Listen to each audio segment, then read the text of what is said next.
60대 부부, 월 120만 원으로 버티는 극한의 노후 생존기, 퇴직 후 찾아온 현실. 여러분, 혹시 우리 부모님 세대의 현실에 대해 들어보신 적 있으신가요? 지금도 우리 곁에는 은퇴 후 적은 수입으로 하루하루를 버티며 살아가는 부부들이 있습니다. 제가 오늘 이야기할 내용은 바로 그런 현실을 담은 이야기입니다. 은퇴 준비부터 퇴직 후의 삶, 그리고 실제 사례들을 통해 우리 모두가 생각해봐야 할 문제를 함께 들여다보고자 해요. 저도 요즘 뉴스나 방송에서 노후 빈곤이라는 단어를 자주 접하게 되는데요. 이게 단순히 먼 미래의 이야기가 아니라 이미 현실로 다가온 문제라는 사실이 마음 한켠을 무겁게 합니다. 은퇴 준비를 하면서도 내가 잘 준비했나? 걱정이 앞서고 퇴직 후 실제 생활비 마련이 얼마나 어려운지 막상 겪어보지 않으면 상상하기 힘든 현실이니까요. 오늘 제가 소개할 이야기는 60대 부부가 월 120만 원이라는 한정된 예산으로 어떻게 생활하고 있는지, 그리고 그들이 선택한 몇 가지 생존 전략들을 사례 중심으로 풀어볼까 합니다.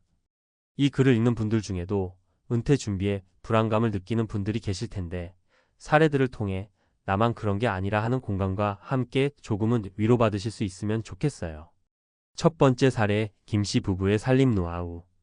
김씨 부부는 62세와 60세로 40년 가까이 자동차 공장에서 열심히 일해 오다가 퇴직했어요. 퇴직 후 월 120만 원의 연금과 저축금으로 생활을 꾸려가고 있는데, 이 부부는 무엇보다 살림 노하우에 힘을 쏟았답니다. 김씨 부부는 매달 지출을 꼼꼼히 계획하고 불필요한 소비를 줄이는 대신 꼭 필요한 부분에는 조금 더 투자하는 방식으로 생활하고 있어요. 예를 들어 식비는 시장에서 신선한 재료를 저렴하게 구입해 집에서 직접 요리하는 식으로 해결하죠. 요즘은 인터넷을 통해 할인 정보를 다 찾아보고 공동 구매도 적극 활용해요. 우리도 한때는 비싼 외식을 자주 했는데 이제는 건강도 챙기고 돈도 절약할 수 있으니 일석이조지요. 라며 김씨 부부의 이야기를 들어보면 계획적인 소비와 생활 습관 개선이 얼마나 큰 힘이 되는지 실감할 수 있습니다. 또한 두 분은 동네에서 진행하는 무료 복지 프로그램이나 문화센터의 강좌에도 참여하면서 건강도 챙기고 사회적 교류도 유지하려고 노력해요. 퇴직 후 외로움이 올까봐 걱정이 많았는데 이런 프로그램들이 큰 도움이 됐어요. 라고 웃으며 말하는 모습에서 한정된 예산 속에서도 삶의 질을 높이는 지혜를 엿볼 수 있습니다. 두 번째 사례, 이씨 부부의 작은 창업 도전기. 두 번째 사례는 65세의 이씨 부부 이야기예요.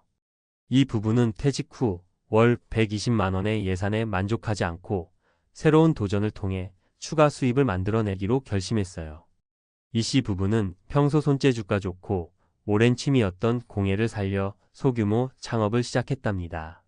처음엔 주변 사람들도 반신반의했지만 우리만의 방식으로 소소하게 만들어 파는 게 생각보다 잘 풀리더라고요. 라며 이 부부는 창업 초기에 겪은 시행착오와 성공 스토리를 전해줍니다. 이처럼 취미를 살린 창업은 단순한 생계 수단을 넘어 새로운 삶의 활력을 불어넣는 계기가 되었어요. 또한 온라인 커뮤니티나 SNS를 통해 판매 채널을 확장하면서 창업에 필요한 정보와 노하우를 서로 공유하는 모습을 보면 은퇴 후에도 배움과 도전은 멈추지 않는다는 메시지를 강하게 전달합니다. 퇴직 후에도 할 수 있는 일이 이렇게 많다는 걸 직접 체험하면서 우리 인생은 아직 시작이라고 느꼈어요. 라고 이씨 부부의 이야기는 우리 모두에게 큰 용기를 줍니다. 세 번째 사례, 박씨 부부의 지혜로운 소비와 지역 사회와의 연대. 마지막으로 소개할 사례는 64세의 박씨 부부입니다. 이 부부는 월 120만 원이라는 한정된 예산 속에서 혼자 힘으로 살아가는 것이 아니라 지역 사회와의 연대를 통해 어려움을 극복하고 있어요. 박씨 부부는 동네의 자원봉사 모임, 무료 급식 프로그램, 지역 복지센터 등과 적극적으로 연계해 생활비 부담을 덜고 동시에 이웃과의 교류를 통해 심리적 안정감을 얻고 있어요. 우리 동네에 이렇게 도움이 되는 프로그램이 많을 줄 몰랐어요. 덕분에 외로움도 덜하고 생활비도 조금씩 보충되니까 마음이 한결 편해졌습니다. 라고 박씨 부부는 말합니다. 또한 이 부부는 서로의 역할 분담을 철저하게 하여 집안일, 건강관리, 그리고 예산 관리까지 서로 도와가며 생활하고 있어요. 혼자라면 절대 감당하기 힘들었을 텐데 같이 고민하고 함께 해결해 나가니까 더 든든하더라고요. 라며 서로의 존재가 큰 힘이 되어준다고 고백합니다. 이처럼 사회적 연대와 가족 간의 협력이 얼마나 중요한지 박 씨 부부의 사례는 우리에게 분명한 교훈을 줍니다. 은퇴 준비와 퇴직 후 생활에 관한 이야기. 우리 모두가 젊은 시절 꿈꾸던 미래는 때로 현실과는 너무 동떨어진 모습을 보이기도 해요. 은퇴 준비를 철저히 하려고 해도 언제나 예기치 못한 상황이 발생할 수 있다는 점은 누구나 공감할 문제입니다. 퇴직 후 안정적인 생활을 위해서는 단순히 돈을 모으는 것 이상의 준비가 필요하죠. 첫째, 철저한 예산 관리가 중요합니다. 앞서 소개한 김 씨 부부처럼 매달 들어오는 수입과 나가는 지출을 꼼꼼히 따져보고 불필요한 소비를 줄이는 습관이 필수적입니다. 특히 은퇴 후에는 고정 수입이 제한적이기 때문에 작은 지출 하나도 큰 부담이 될 수 있어요. 예를 들어 식비나 공과금, 의료비 등 예상치 못한 비용까지 고려하여 계획을 세워야 합니다. 둘째, 새로운 도전을 통한 추가 수입을 모색하는 것도 좋은 방법입니다. 이 씨 부부의 사례에서 보듯 취미나 특기를 활용한 소규모 창업이나 부업은 단순히 생계를 유지하는 것을 넘어 자신감을 회복하고 인생의 새로운 활력을 불어넣을 수 있는 기회가 됩니다. 물론 창업이 쉽지만은 않지만 작은 도전이 주는 긍정적인 변화를 경험해 볼 만합니다. 셋째, 지역 사회와의 연대와 사회적 네트워크를 강화하는 것이 큰 힘이 됩니다. 박 씨 부부처럼 지역 복지센터, 동네 모임, 자원봉사활동 등에 참여하면 단순한 경제적 지원을 넘어서 정서적 안정과 새로운 인맥을 형성할 수 있어요. 특히 은퇴 후에는 사회적 고립감에 빠지기 쉬운데 이웃과의 소통은 그러한 문제를 예방하는 데 큰 역할을 합니다. 그리고 마지막으로 건강관리 역시 은퇴 후 삶의 질을 좌우하는 중요한 요소입니다. 건강이 좋지 않으면 아무리 돈을 모아도 제대로 활용할 수 없기 때문이죠. 평소 꾸준한 운동과 올바른 식습관, 정기적인 건강검진 등이 꼭 필요합니다. 여러분, 우리의 미래는 누구에게나 예측할 수 없는 도전의 연속입니다. 하지만 지금부터라도 조금씩 준비를 한다면 은퇴 후의 생활도 결코 암울하지만은 않을 거예요. 각자의 상황에 맞게 예산을 관리하고 새로운 도전을 두려워하지 않으며 이웃과의 연대를 통해 서로 도우면서 살아간다면 월 120만 원이라는 숫자가 주는 한계를 극복할 수 있는 지혜가 우리 모두에게 있으니까요. 이 글을 통해 여러분도 은퇴 준비에 대해 한 번 더 생각해보고 현재의 작은 습관들이 미래에 큰 변화를 가져올 수 있다는 사실을 기억했으면 좋겠습니다. 우리 모두가 건강하고 행복한 노후를 맞이하기 위해 지금부터 차근차근 준비해 나가보자는 다짐을 함께 해보세요. 이처럼 현실적인 사례와 생활 속 지혜를 통해 은퇴 후 삶의 어려움 속에서도 희망과 용기를 찾을 수 있음을 느낄 수 있습니다. 누구나 겪을 수 있는 현실이지만 서로 도우며 지혜롭게 극복해 나간다면 우리 모두가 꿈꾸던 안정된 노후를 맞이할 수 있을 것입니다. 이어서 이야기해 볼게요. 위에서 소개한 세 부부 사례 외에도 은퇴 후의 생활에는 정말 많은 고민과 도전들이 숨어 있어요. 우리 주변에 흔히 있는 이야기지만 그 속에는 매일매일 작지만 확실한 선택들이 모여 내일의 행복을 만들어가는 깊은 의미가 담겨 있죠. 예를 들어 한 66세의 정씨 부부 이야기를 들어볼게요. 정씨 부부는 평생 작은 가게를 운영하며 살아오다가 어느덧 은퇴를 맞이하게 되었어요. 퇴직 후 정씨 부부는 월 120만 원의 한정된 수입에 맞춰 생활비를 꼼꼼하게 조절하면서도 오랜 친구들과의 만남과 동네 소모임에 참여하는 등 사회적 네트워크를 굳건히 지키려고 노력했어요. 정씨 부부는 퇴직 후 돈 걱정 때문에 사람들과 어울리는 걸 포기하려 했던 적도 있었지만 서로를 의지하며 작은 모임을 만들었더니 경제적인 부담은 물론 정신적으로도 큰 힘이 됐다라고 말하곤 합니다. 이처럼 은퇴 후에는 단순히 예산 관리뿐만 아니라 심리적인 안정과 사회적 연대가 얼마나 중요한지도 깨닫게 됩니다. 또 다른 이야기로는 한 63세의 최 씨 부부가 있어요. 최 씨 부부는 자동차 공장에서 40년 넘게 몸을 던진 근로자 출신으로 퇴직 후 월 120만 원으로 생활비를 맞추기 위해 온갖 노하우를 쌓아왔습니다. 그들은 매일 아침 동네 시장에 가서 직접 재료를 구매하고 집에서 건강한 한 끼 식사를 준비하면서 내 몸을 지키는 것이 바로 경제적 부담을 줄이는 첫걸음이라고 서로 다짐했어요. 게다가 이 부부는 동네 이웃과 서로 돕는 자조 모임을 만들어 식자재를 공동 구매하거나 서로의 요리 비법을 공유하며 서로의 생활을 돕기도 했습니다. 은퇴 후에 우리처럼 한정된 예산으로 살아가면서도 매일 새로운 배움과 도전이 있다는 것을 체감할 수 있었어요. 그 과정에서 가장 큰 보람은 이웃과 함께 서로를 격려하며 살아간다는 사실입니다.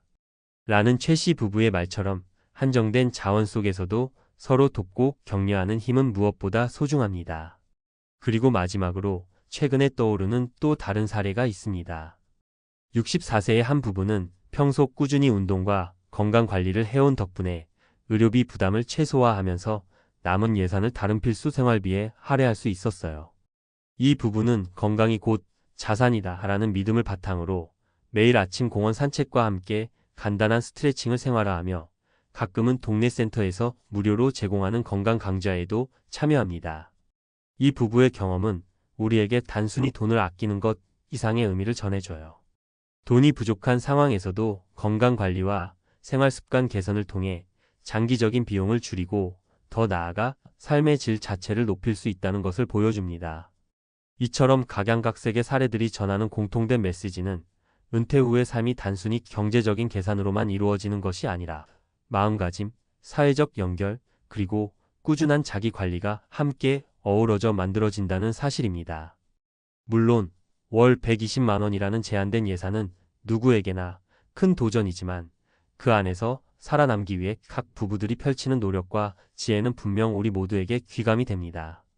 은퇴를 준비하는 과정에서 가장 중요한 것은 미래에 닥칠 불확실성에 대한 대비뿐만 아니라 현재의 삶을 어떻게 풍요롭게 만들어 갈 것인가에 대한 고민이기도 합니다. 때로는 예산이 부족하다고 해서 모든 희망이 사라지는 건 아니에요. 오히려 제한된 자원을 가지고 최대한의 가치를 창출하는 경험은 우리에게 삶의 소중함을 일깨워주죠.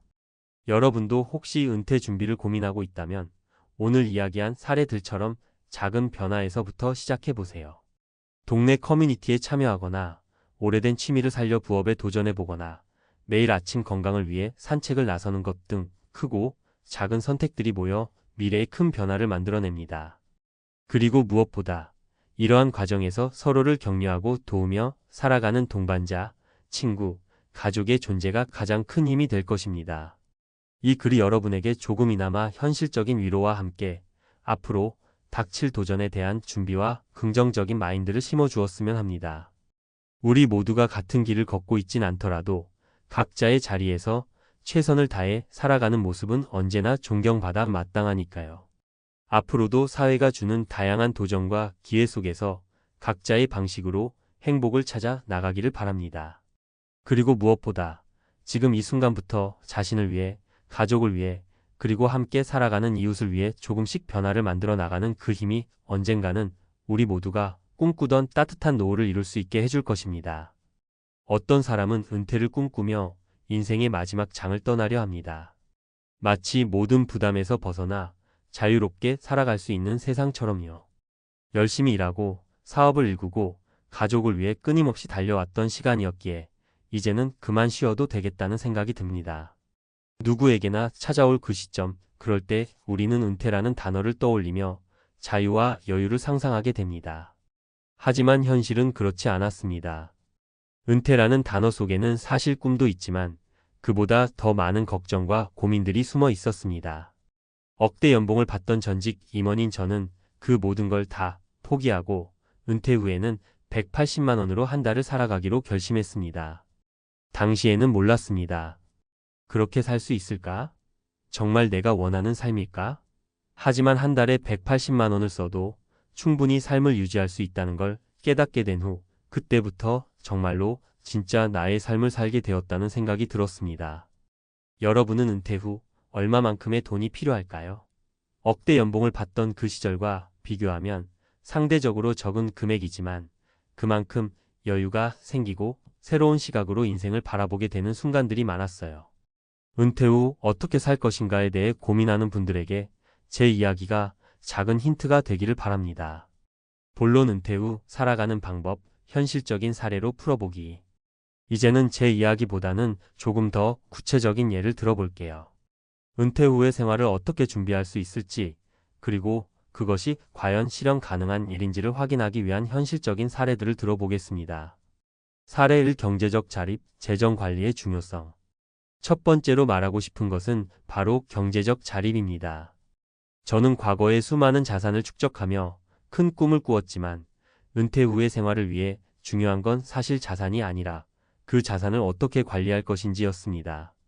억대 연봉을 받던 시절 자주 생각하던 것 중 하나가 그만큼 많이 벌었으면 더 많이 써도 괜찮지 않을까 하는 생각이었어요.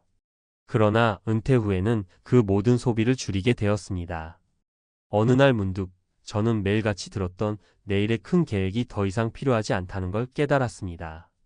이제는 한 달 180만 원으로도 충분히 생활할 수 있다는 것을 실험해 보았고 그 경험이 제 삶을 더욱 단단하게 만들어 주었습니다. 물론 처음에는 많은 걱정이 있었습니다. 하지만 그 걱정은 결국 알뜰하게 살기라는 신조어로 바뀌었죠. 예를 들어 저는 식사도 단순해졌습니다. 외식을 자주 하던 예전의 습관을 고쳐 일주일에 몇 번만 외식하고 나머지 때는 집에서 간단히 먹는 식사로 비용을 절감할 수 있었습니다. 큰 자극은 아니었지만 작은 변화들이 큰 효과를 주었죠. 사례 2. 자아실현과 여유, 은퇴 후 진정한 삶 찾기. 두 번째로 중요한 점은 은퇴 후에도 자아실현을 할 수 있다는 것입니다. 억대 연봉을 받던 시절에는 성공적인 삶이라는 외적 기준에 맞춰 살아가느라 나 자신을 챙길 시간이 없었죠. 직장 내 임원 자리, 좋은 차, 비싼 집이 모든 것이 성공적인 삶을 상징한다고 믿었습니다. 하지만 은퇴 후 제게 가장 중요한 것은 나 자신과의 대화였고 이것이 진정한 자아실현의 시작이었습니다. 은퇴 후 첫 몇 달 저는 그동안 내 마음속 깊은 곳에 묻어둔 꿈을 다시 되짚어 보았습니다. 예를 들어 한 번도 제대로 읽지 못한 책들을 읽고 마치 미뤄두었던 여행을 떠나기도 했습니다. 여유를 갖는 것 자체가 이제는 성공이었습니다. 그렇다면 자아실현을 위한 여유는 어떻게 가능할까요? 그것은 바로 불필요한 물질적 욕구를 줄이는 것에서부터 시작됩니다. 나는 이제 더 이상 돈을 쫓지 않기로 했습니다. 그 대신 나 자신을 돌아보며 더 많은 시간을 자연과 사람들 속에서 보내고 있습니다. 사례 3. 소소한 기쁨 찾기, 물질적 풍요를 넘어서. 마지막으로 180만 원으로 사는 또 하나의 큰 장점은 바로 물질적인 풍요를 넘어서 소소한 기쁨을 찾는 삶의 변화였습니다. 과거에는 무엇을 사는 것이 삶의 질을 높인다고 생각했지만 은퇴 후에는 작은 행복을 느끼는 법을 배웠습니다. 예를 들어 아침에 일어나 창문을 열고 맞이하는 햇살, 동네 공원에서 산책하는 기쁨, 오래된 친구와의 차 한 잔이 모든 것들이 진정한 행복으로 다가왔습니다. 돈으로 살 수 없는 기쁨들, 그리고 그 기쁨들이 가져다주는 평화로움이 바로 은퇴 후 제 삶의 가장 큰 변화였습니다. 이와 같이 180만 원으로 살아가면서도 물질적인 부족함을 느끼지 않았던 이유는 돈이 아니라 진정한 행복을 찾는 데 초점을 맞추었기 때문입니다. 물론 이 과정이 처음부터 쉬운 일은 아니었지만 꾸준히 작은 기쁨을 찾고 그 기쁨을 나누는 삶을 살아가니 은퇴 후의 삶도 오히려 더 풍성해졌습니다. 결론 나만의 은퇴, 나만의 행복. 결국 은퇴 후의 삶에서 중요한 것은 경제적 자립과 자아실현을 통한 내면의 변화였습니다. 한 달 180만 원으로 생활하면서 저는 더 이상 돈을 쫓지 않고 대신 진정한 행복을 추구하는 삶을 살게 되었습니다. 누구나 은퇴 후의 삶을 두려워할 수 있지만 그 두려움을 극복하는 방법은 의외로 간단합니다. 적은 금액으로도 충분히 삶을 즐기고 소소한 행복을 찾아가는 길을 선택하는 것 바로 그것이 은퇴 후 삶에서 가장 중요한 점임을 깨달았습니다. 여러분도 지금부터라도 은퇴 후의 삶을 준비하면서 조금 더 진지하게 고민해 보세요. 그리고 그 고민이 여러분의 삶을 더 풍요롭고 행복하게 만들어줄 것입니다. 은퇴 후 180만 원으로 사는 법 전문가의 조언과 실용적 팁. 앞서 말씀드린 대로 은퇴 후 180만 원으로 살아가며 많은 것을 배우고 경험했습니다. 하지만 이제 그 경험을 바탕으로 실제로 어떻게 180만 원으로 생활을 꾸려나갈 수 있는지 구체적인 팁과 실용적인 정보를 더 자세히 나누고자 합니다. 이 글을 읽고 계신 여러분도 혹은 앞으로 은퇴를 계획하고 계신 분들도 실제로 활용할 수 있는 정보들이 될 거예요. 그러니 차근차근 읽어보세요. 1. 생활비 절약을 위한 기본 원칙 필요 없는 지출 줄이기. 은퇴 후 180만 원의 예산으로 생활하는 가장 중요한 원칙은 필요 없는 지출을 줄이는 것입니다. 그렇다면 어떻게 해야 할까요? 1. 고정비용 관리. 고정비용은 매달 꾸준히 나가는 비용이기 때문에 여기에 대한 관리가 필수적입니다. 은퇴 후에는 고정비용을 가능한 한 줄여야 합니다. 예를 들어 집을 소형 아파트로 줄여서 월세를 낮추거나 더 저렴한 통신요금제를 선택하는 것이 좋은 방법이 될 수 있습니다. 제 경우에는 월세 80만 원을 50만 원으로 줄였고 이렇게 절약된 30만 원을 여유 자금으로 활용할 수 있었습니다. 이 식비 절약. 식비는 은퇴 후 가장 많이 변동이 일어나는 항목입니다. 대부분의 사람들은 은퇴 후 외식이나 간편식에 더 많은 돈을 쓰게 되는데 이 부분을 조절하는 것이 중요합니다. 예를 들어 저는 매주 한 번의 대형마트에서 장을 보고 나머지 시간은 작은 동네 슈퍼에서 식재료를 구입해 간단히 요리하며 지출을 최소화했습니다. 또한 식비는 단순히 외식이나 음식을 줄이는 것이 아니라 건강한 식습관을 유지하는 방식으로도 절약할 수 있습니다. 건강한 식단을 유지하는 것이 오히려 장기적으로는 의료비를 절감하는 효과를 가져올 수 있기 때문입니다. 3. 보험과 공과금 관리. 보험료는 신경 쓰지 않으면 빠르게 쌓이는 비용이 될 수 있습니다. 예를 들어 불필요한 보장을 없애거나 보험을 합리적으로 조정하여 월 보험료를 절감할 수 있습니다. 공과금 역시 불필요한 낭비를 줄이는 것이 중요합니다. 에너지 효율이 좋은 가전제품을 사용하거나 전기세와 수도세를 줄일 수 있는 방법을 모색하는 것도 도움이 됩니다. 2. 소득을 대체할 수 있는 방법, 은퇴 후 소득원 확보하기. 은퇴 후 모든 수입이 끊어지는 것이 아니라 일부는 여전히 경제적인 활동을 통해 확보할 수 있습니다. 물론 전 직장처럼 억대 연봉을 받는 것은 불가능하겠지만 안정적인 소득원을 만들 수 있는 방법은 분명히 존재합니다. 1. 프리랜서와 아르바이트. 은퇴 후 시간의 여유가 생기면서 프리랜서나 아르바이트를 하는 사람들이 많습니다. 예를 들어 저처럼 은퇴 후에는 글쓰기를 통해 조금의 수익을 올리거나 상담 서비스나 강의를 제공하는 것도 하나의 방법입니다. 특히 이전에 경험했던 분야에서 컨설팅을 하거나 워크숍을 열면 수입을 창출할 수 있습니다. 이와 같은 방법은 몸에 무리가 가지 않으며 필요에 따라 수입을 조절할 수 있는 유연성도 제공합니다. 이 온라인 판매. 인터넷을 통한 판매 활동도 하나의 좋은 선택입니다. 저는 은퇴 후 취미로 시작했던 손수 만든 공예품을 온라인 마켓에 올려 판매하기 시작했어요. 처음에는 소소한 수익이었지만 시간이 지나면서 고정적인 고객층을 형성할 수 있었습니다. 물건을 대량으로 사서 파는 것도 하나의 방법이지만 자신의 특기나 취미를 살려 작은 온라인 비즈니스를 시작하는 것이 비용도 적게 들고 안정적인 소득원을 확보하는 좋은 방법이 될 수 있습니다. 3. 투자. 적은 자산을 활용해 투자로 수익을 내는 것도 중요합니다. 은퇴 후에는 고위험, 고수익보다는 낮은 위험의 안정적인 투자를 선호하게 되는데 예를 들어 저축성 보험이나 안전한 주식, 채권 투자 등을 통해 조금씩 자산을 늘려가는 방법도 있습니다. 물론 투자에서 중요한 것은 절대 무리하지 않기입니다. 내 자산의 510%를 투자하는 범위 내에서 다양한 투자를 시도하며 안정적인 수익을 추구할 수 있습니다. 3.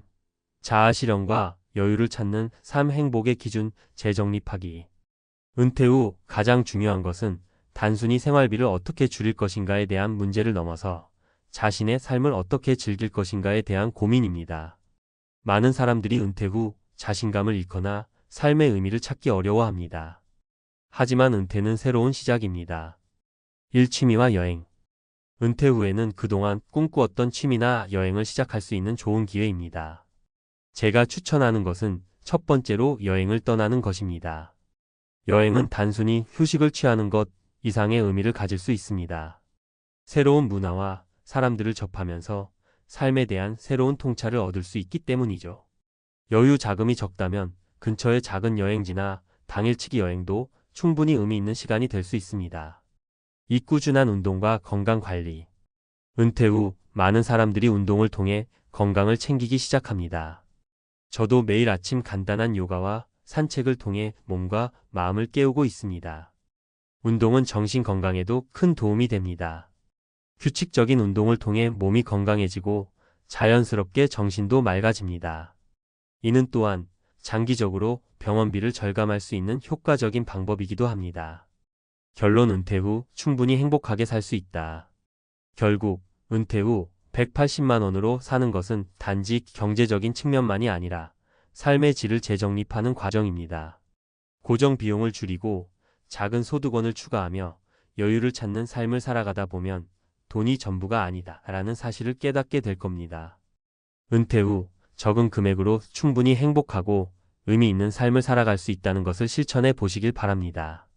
그리고 마지막으로 은퇴 후 가장 중요한 것은 지속 가능성입니다. 자산을 관리하고 소득을 대체할 수 있는 방법을 모색하는 것도 중요하지만 그 모든 과정에서 자신만의 속도로 살아가는 것이 진정한 행복입니다. 안녕하십니까. 유원양 앵스터입니다. 나는 평범한 직장인 투자자로 유한양을 통해서 2020년 8천만 원을 벌 것이다. 안정적인 투자로 월 50만 원의 추가 수입을 확보할 것이다. 좋아요, 구독 부탁드리고요. 시작 전에 체결 강도는 한 500% 되고 47,200원, 약 1000주 정도 매수 주문이 들어와 있죠. 요거는 이제 재미로 제가 보라고 말씀드렸죠. 아무 의미 없다. 예상 체결량도 한 1000주 정도밖에 안 되기 때문에 그냥 그렇게 넘어가라. 예고편 보듯이 말이죠.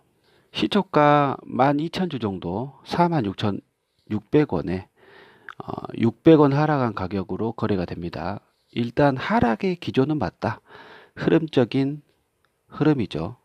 외국인과 기관이 모두 팔고 있는 이런 흐름적인 흐름에 가격 상승이 될 수가 없다. 굉장히 힘들다라는 거죠. 저는 45,200원에 약 300주 정도 현금의 약 5%가 안 되는 금액으로 걸어놓은 상태였거든요. 오늘은 가격이 변했습니다. 하락의 기조가 확실히 보여졌다. 다음 주 중에는 이 가격이 45,200원에 거래될 수도 있을 건데 내일 제가 원하는 가격에 들어오지 않을까 생각이 듭니다. 제가 원하는 가격은 이따 말씀드리고요. 이런 생각을 하시는 분들도 계실 것 같아요.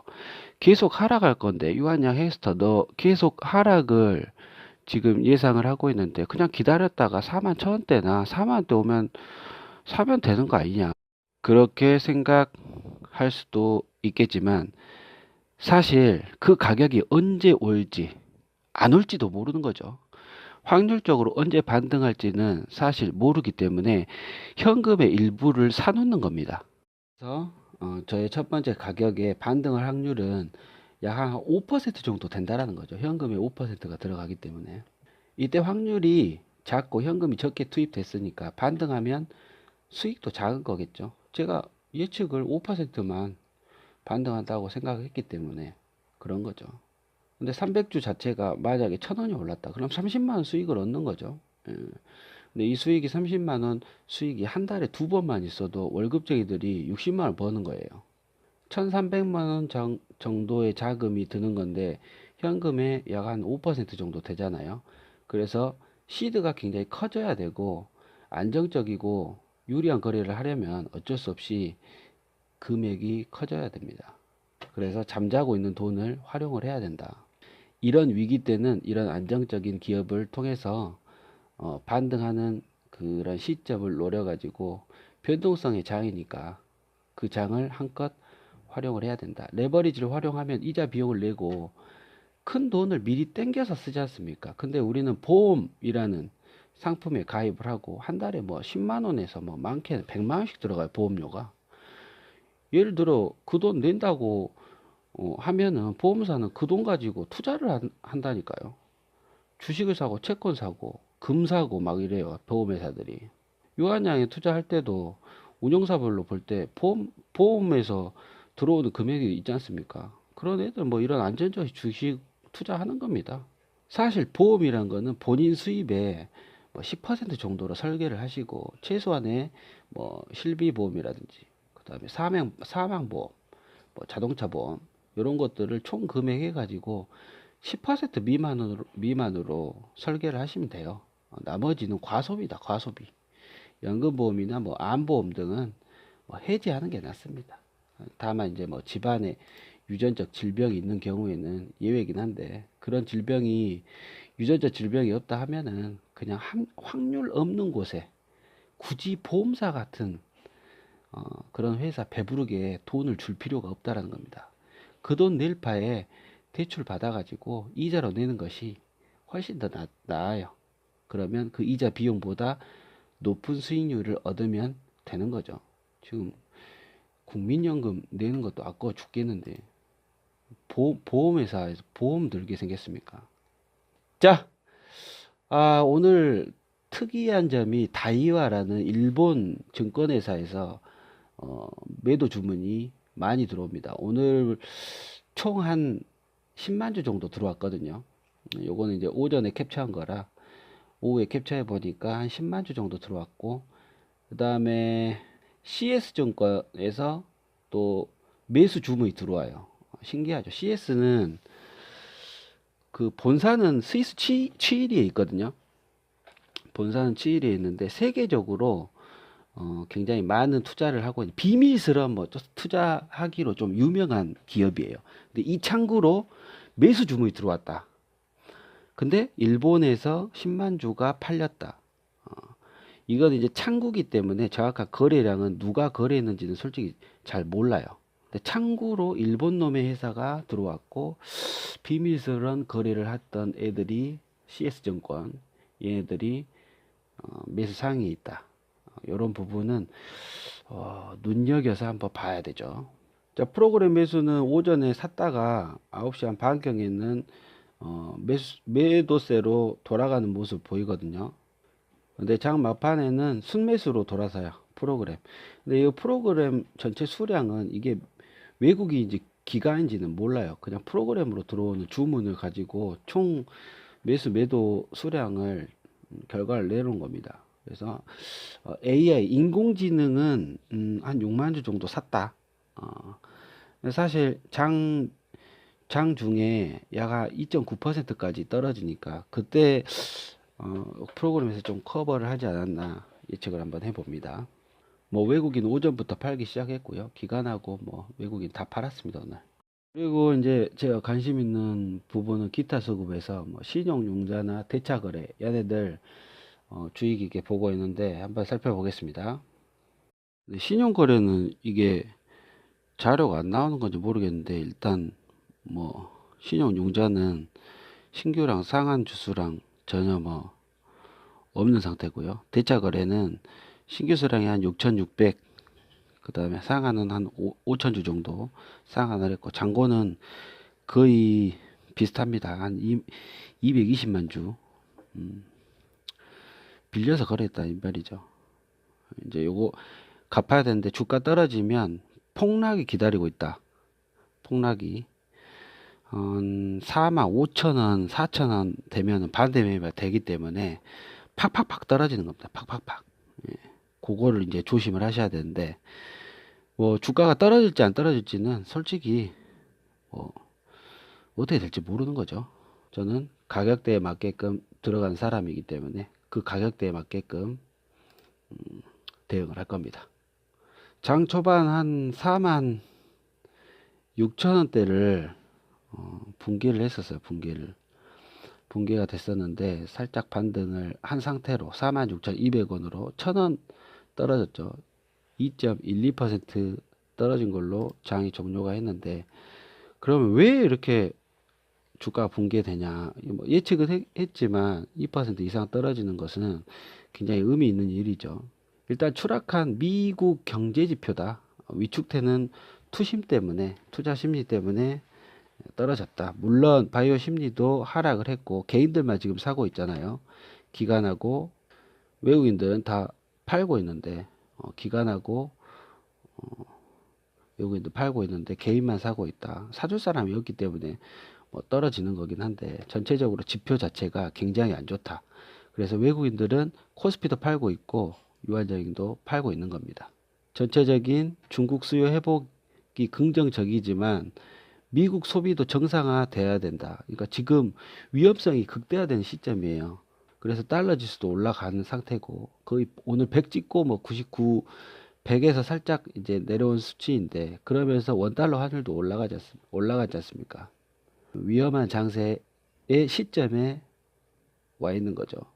프로그램은 얘네들은 왔다리 갔다리 합니다. 샀다가 팔았다가 샀다가 팔았다가 본인 가격대 오면 팔고 사고 본인 가격대 아니면은 파는 시점으로 왔다 갔다 하는 거죠.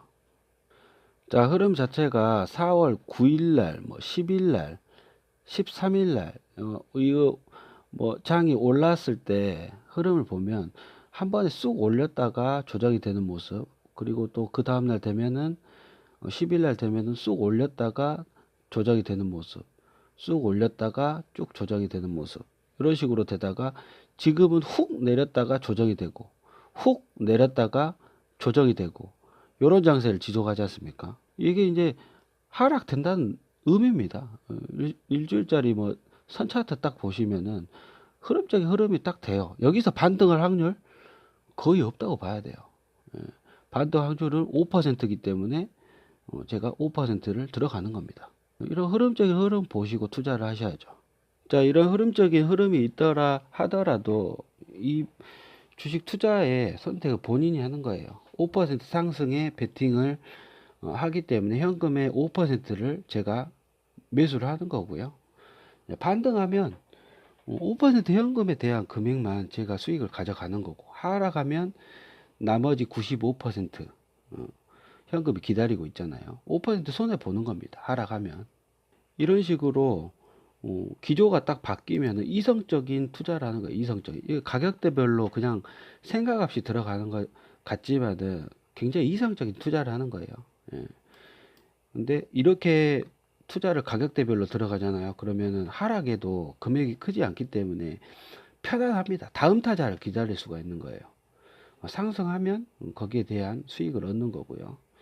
우리는 월 50만 원 이상 수익이면 만족해야 돼요. 예, 만족해야 돼요. 그렇게 이제 보수적이고 안정적으로 투자를 하면 큰 수익을 얻을 수가 있는 거죠. 그래서 시드 대비 6천만 원 중에 약 한 1,300만 원 정도 벌고 있지 않습니까? 수익률로 한 19% 이상 되는가요? 이 정도 뭐 작다고 생각하시면 뭐 다른 거 찾아가셔도 되시고요. 자, 어디까지 내려가냐? 4만 원대가 당연히 지지선이다 라고 했죠, 제가. 무상증자 현금 배당 수익률이 6% 되는 시점이라 잘 안 내려가요. 20만 원 밑으로. 내려가면 뭔 일이 있는 거다. 내려가면 뭔 일이 있는 건데 그때는 공포감을 가지고 투자를 할 수밖에 없다. 유한양 햄스터도 20만 원 밑에, 그러니까 4만 원 밑으로 내려가면 그때는 이제 현금의 50%가 쌈짓돈이 나오는 거죠. 진짜 공포감이 느껴지는 장세로 내려갈 수도 있다. 그때를 대비해야 된다. 항상 20만 원 밑으로 내려가는 거를 대비를 해야 하기 때문에 그때까지 현금의 50%를 항상 보유를 하고 있어야 된다는 겁니다. 근데 이런 경우가 있어요. 배당 금액을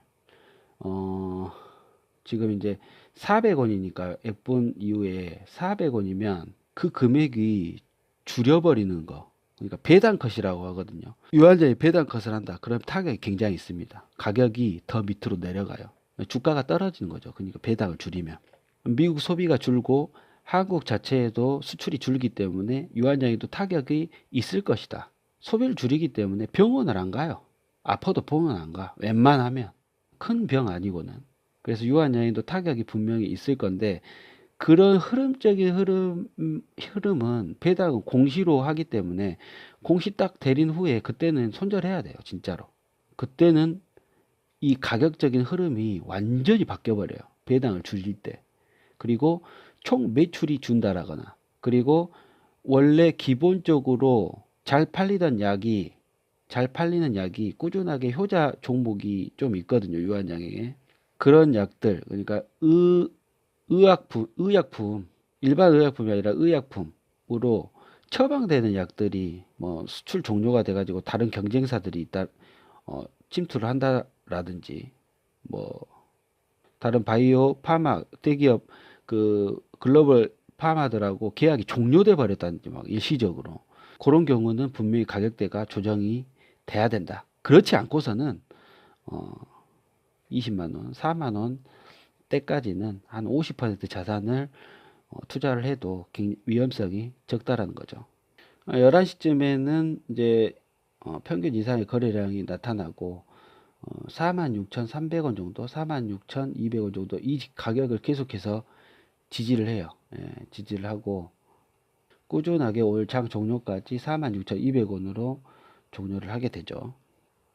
자, 액면 분할 가격 46,550원에서 한때 49,000원까지 이렇게 일별 시세를 보면 올랐잖아요.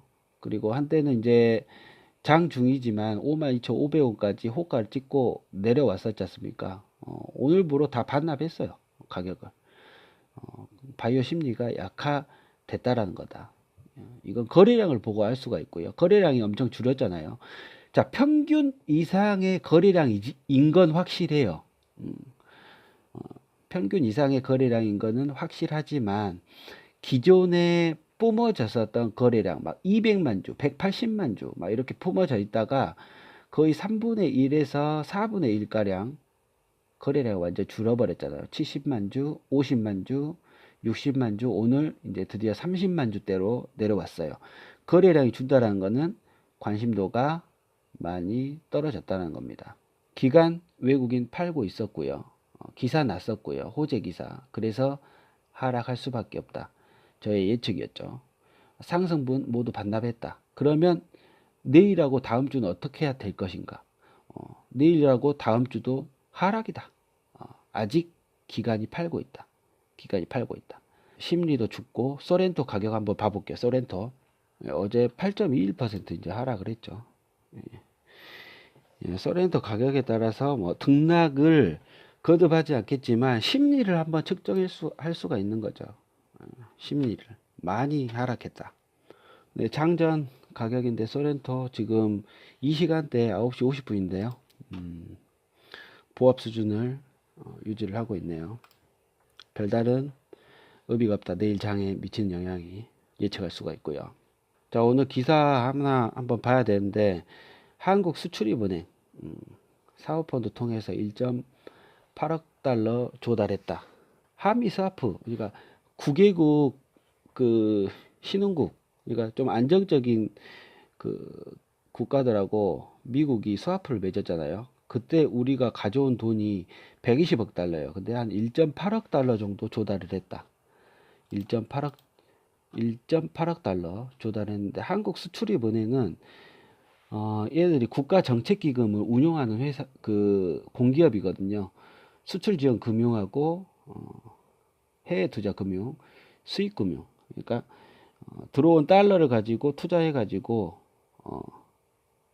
공공의 이득을 위해서 회사채도 살고 주식도 투자하고 뭐 이런 회사입니다. 이런 뭐 기관이에요, 기관.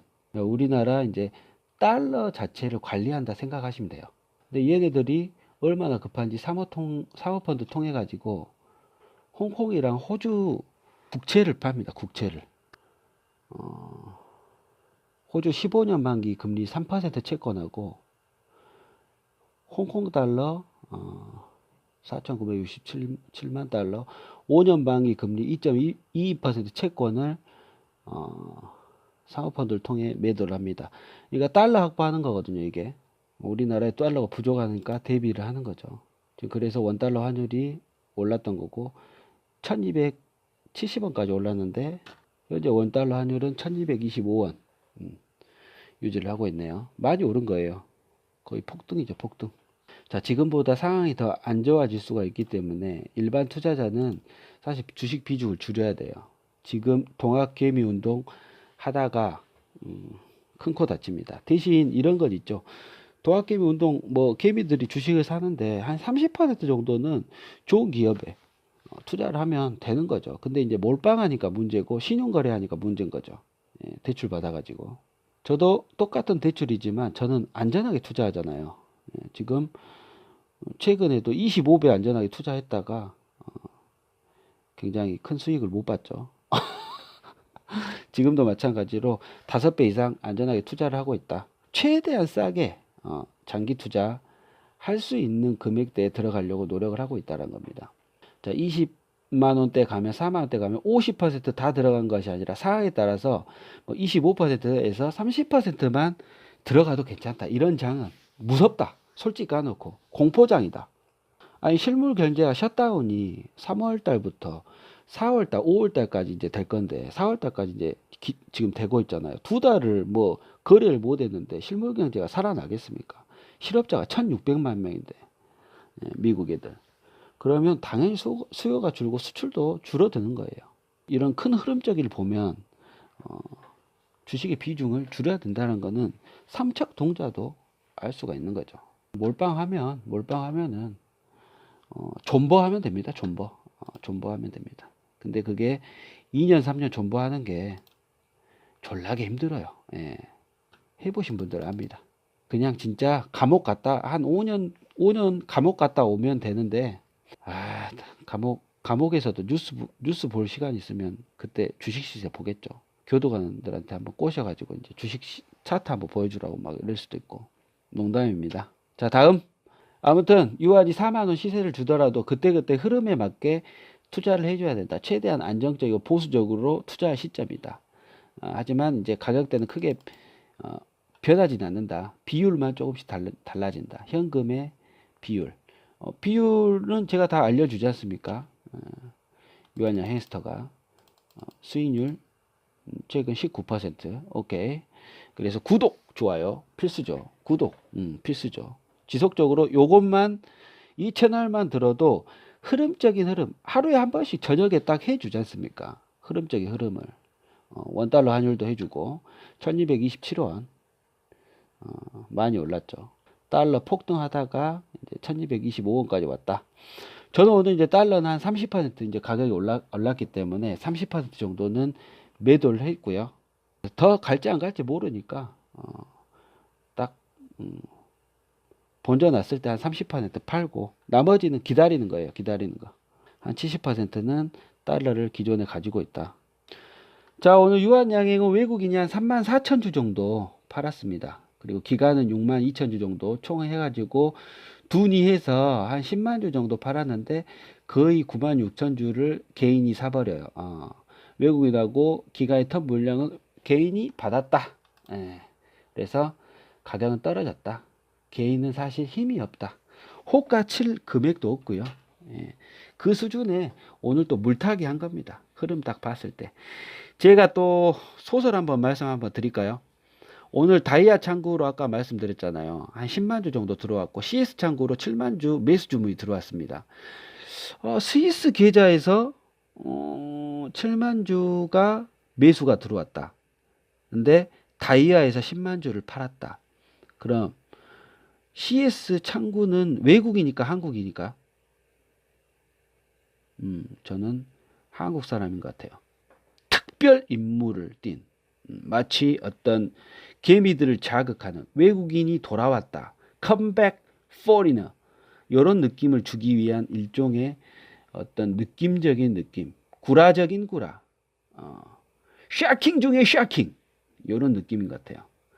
다이아 창고에 10만 주 팔고 외국인은 3만 주 정도 총 해서 팔았다. 기간은 눈치 보지 않고 팔고 있다. 62,000주 눈치 보지 않고 팔고 있다. 기간이 팔면 유한양의 주가는 절대 올라갈 수가 없습니다. 지금까지 통계가 그래요. 외국인도 팔면 주가가 곤두박질 친다 이겁니다.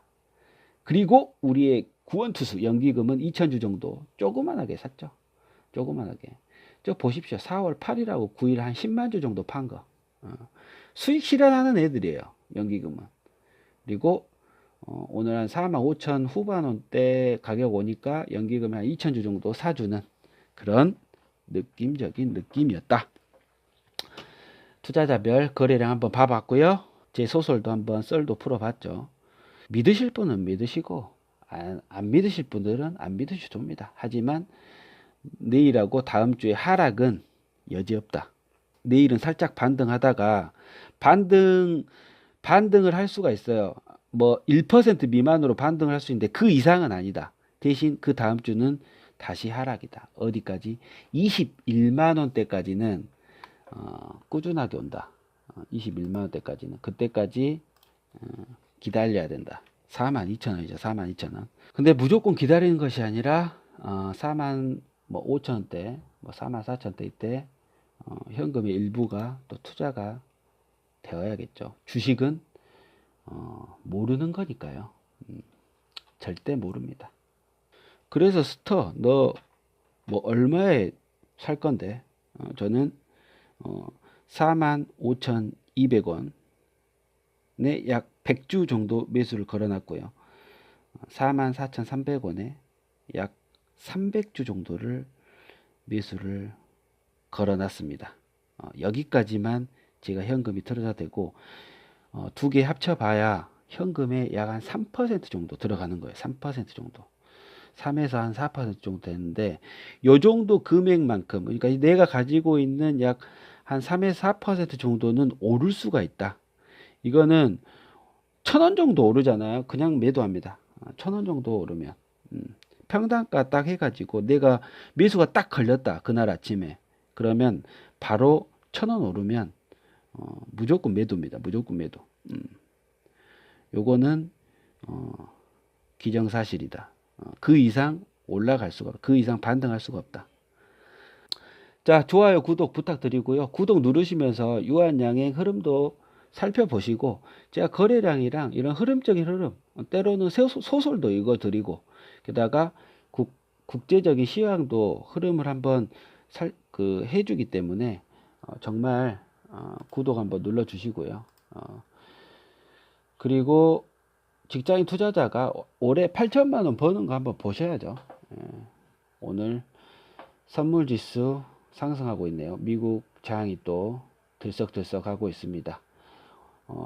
나의 친구 마이크로소프트는 어제 마이너스 1% 하락을 했고 저는 어제 한 171달러에 전량 매도를 했습니다. 한 60주 정도 갖고 있었거든요. 요거 이제 마이크로소프트로 한 2, 30만 원 정도 수익을 봤는데요. 요거는 뭐 유한양의 수익과는 별개이기 때문에 포함하지 않습니다. 그냥 그런 값도 하시면 되시고 자, 편안한 밤 되시고요. 유한양 행스터였습니다. 올해 8천만 원 가자. 네, 안녕하십니까. 유한양 행스터입니다.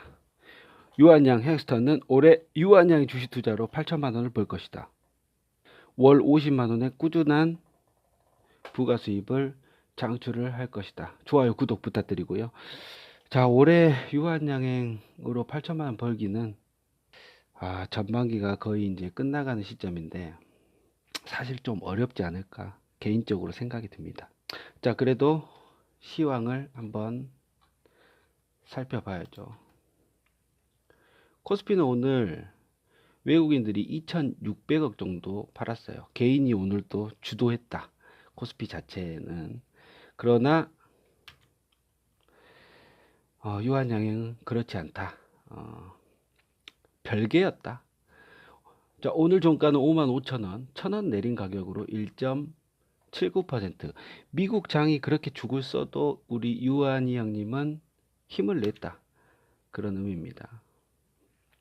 자, 오늘 시초가는 53,400원, 전일 종가에 비해서 2,600원 하락한 모습으로 약 4만 주 정도 들어왔었고요. 특별한 뉴스는 없었습니다만은 우선주가 휩쓰는 코스피 유한양행 우도 여기에 껴져 있었다.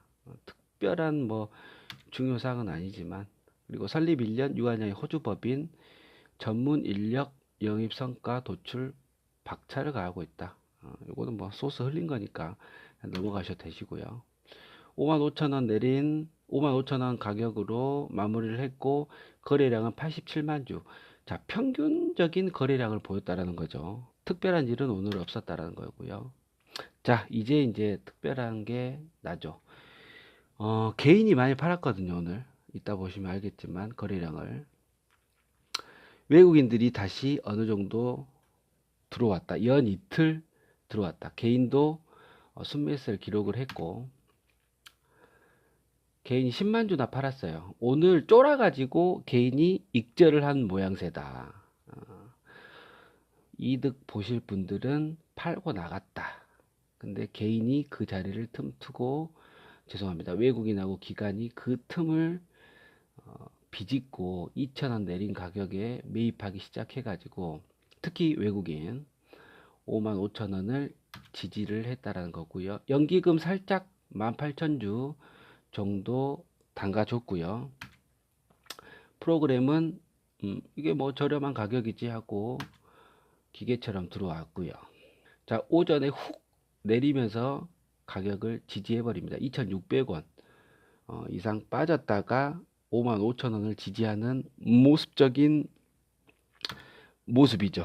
자, 유한양행은 오늘 개인들이 빠졌고 외국인들이 밀려왔습니다.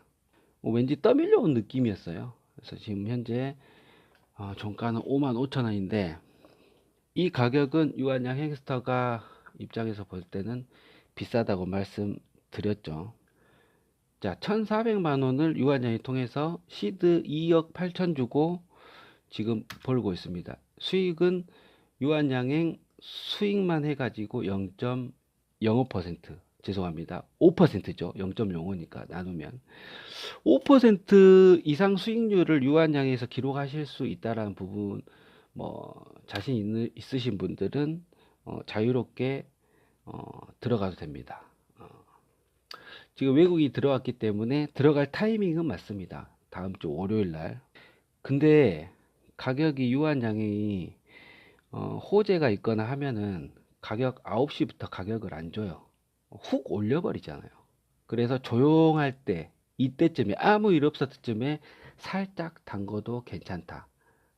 하지만 5% 이상 수익 낼 자신이 없거나 올해 유한연을 통해서 1,400만원 이상 벌지 못하신 분들은 차라리 지켜보는 건 뭐 돈 들지 않잖아요. 물론 뭐 투자를 못하기 때문에 입이 근질근질 하시겠지만 손가락이 지켜보는 것이 낫다. 유한양의 생스터의 판단은